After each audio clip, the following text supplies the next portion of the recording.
2016 সালের শিক্ষক অশিক্ষক কর্মচারীদের নিয়োগ এবং সেই নিয়োগ পরীক্ষায় অংশ নেওয়া 23 লক্ষ পরীক্ষার্থীর সঙ্গে প্রতারণা করেছে বলে আমাদের স্পষ্ট অভিমত। পরবর্তীকালে সুপ্রিম কোর্টের রায় এবং সেই সুপ্রিম কোর্টের রায়ে যে 26,000 শিক্ষক অশিক্ষক শিক্ষিকার চাকরি গেছে তার সম্পূর্ণ দায় মমতা বন্দ্যোপাধ্যায় প্রশাসনের।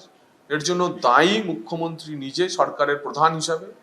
তাই এর সমাধান দেওয়ার দায়িত্ব মমতা বন্দ্যোপাধ্যায়ের। এতদিন পরে সুপ্রিম কোর্টের নির্দেশ মেনে সুপ্রিম কোর্ট 31শে মের মধ্যে বিজ্ঞপ্তি জারি করতে বলেছিল, সেই বিজ্ঞপ্তি জারি সরকার করতে চলেছে। এবং এই বিজ্ঞপ্তি জারিতে যখনই যোগ্য বলুন অযোগ্য বলুন এদের চাকরির অনিশ্চয়তা তৈরি হবে, আপনারা দেখতে পাবেন যে নভেম্বর ডিসেম্বর পর্যন্ত আপনাদের অপেক্ষা করতে হবে না। গ্রামে গ্রামে চাকরি বিক্রি করা তোলামুলি নেতাদের এই পরীক্ষার্থীরা আম গাছে কাঁঠাল গাছে বেঁধে তাদের পয়সা উদ্ধার করছে।